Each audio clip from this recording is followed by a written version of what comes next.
শুক্রবার দমদমে মেট্রো রুটের উদ্বোধনী অনুষ্ঠানে রেলের আমন্ত্রণে সাড়া দিচ্ছেন না মুখ্যমন্ত্রী মমতা বন্দ্যোপাধ্যায়। নীতিগত কয়েকটি কারণে অনুষ্ঠানে যাবেন না তিনি।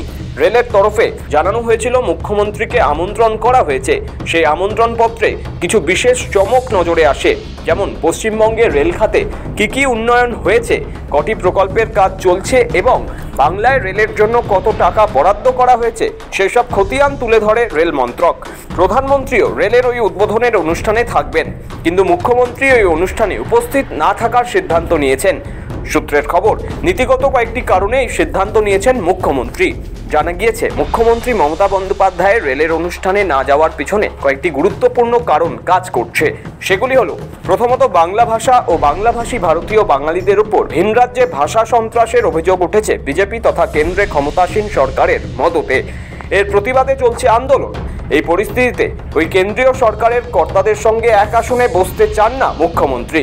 দ্বিতীয়ত, রেলের এই প্রকল্পগুলি সবই রেলমন্ত্রী থাকাকালীন মমতা বন্দ্যোপাধ্যায়ের পরিকল্পনা করা, অর্থ বরাদ্দও তিনিই করেছিলেন। এতদিন ধরে ঢিলে গতিতে কাজ করে এখন ভোটের আগে উদ্বোধন করে নিজেদের নাম লেখাতে চাইছে বিজেপি। সেখানে শুধুমাত্র একটা চিঠি পাঠিয়ে রুটিন আমন্ত্রণ করা হয়েছে মুখ্যমন্ত্রীকে।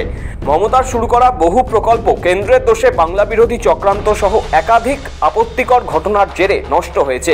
এখন তার সময় শুরু কিছু কাজ এতদিন দেরির পর 26-এর ভোটের আগে উদ্বোধন করাচ্ছে বিজেপি। তৃতীয়ত, এর আগে সাংবিধানিক পদকে সম্মান দিয়ে কেন্দ্রীয় অনুষ্ঠানের আমন্ত্রণ গ্রহণ করে উপস্থিত ছিলেন মুখ্যমন্ত্রী, কিন্তু বিজেপি সমর্থকরা সেখানে সরকারি অনুষ্ঠানেই পরিকল্পিতভাবে বিশৃঙ্খলা, অপমানজনক আচরণ করেছিলেন।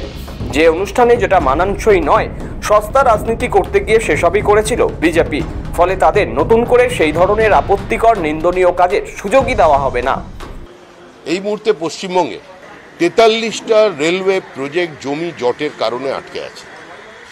একটা রাজ্য সরকারের জন্য যদি কোনো কম্প্রিহেন্সিভ ল্যান্ড পলিসি না থাকে, একটা সরকার ক্ষমতায় আসার পরেই যদি ঘোষণা করে যে আমরা 1 স্কোয়ার ফিট জমিও নতুন করে অধিগ্রহণ করব না, তাহলে তার পরিণতি কি হয় সেটা আজকে অন্তত রেলের প্রকল্পকে বাস্তবায়িত করতে গিয়ে দেখা যাচ্ছে।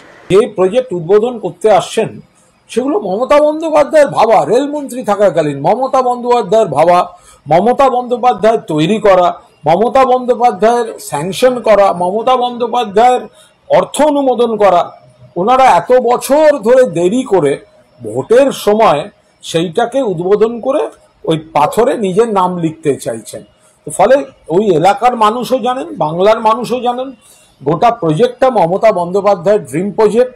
সেই প্রজেক্ট এতদিন ওরা দেরি করেছেন, যেটা সবটাই মমতা বন্দ্যোপাধ্যায়ের করে দেয়া, ওরা দেরি করে কাজ করে ভোটের মুখে উদ্বোধন করার নাটক করছে। আর মোদির সঙ্গে দিদির খারাপ সম্পর্ক আছে আপনাদের কে বলেছে? মোদির সঙ্গে দিদির বরাবরই ভালো সম্পর্ক। নাটক দেখাতে কখনো কখনো খারাপ সম্পর্কের অভিনয় করতে হয়। দিদি মোদির সম্পর্কে কোথাও কোনো উত্তেজনা নাই, কোথাও কোনো দূরত্ব নেই। দিদি মোদিকে জানে, মোদি দিদিকে জানে, উভয় উভয়কে জানে, উভয় উভয়কে উভয়ের প্রয়োজনে জানে এবং প্রয়োজনে কাজে লাগাতে জানে। তাই দিদি মোদির মৈত্রী এটা অনেক দিনের পুরনো মৈত্রী। কারণ এই দিদি একদিন বিজেপি সরকারের মন্ত্রী ছিলেন, সেই মন্ত্রী থেকে মৈত্রী, সেই মৈত্রী আজও অব্যাহত। আসলে এনডিএ সরকার হোক কিংবা ইউপিএ সরকার, দুই সময় রেলমন্ত্রী ছিলেন মমতা বন্দ্যোপাধ্যায়।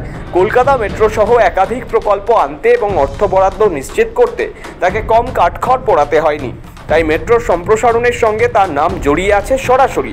এসবের মাঝেই রাজ্যের রাজনীতিতে এই আমন্ত্রণকে ঘিরে ইতিমধ্যেই শুরু হয়েছিল আলোচনা।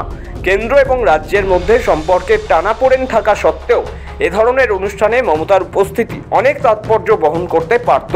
তবে এই অনুষ্ঠানে মুখ্যমন্ত্রীর অনুপস্থিতি নিয়েও নতুন করে বিতর্ক তৈরি হতে পারে। ব্যুরো রিপোর্ট, সময়, কলকাতা।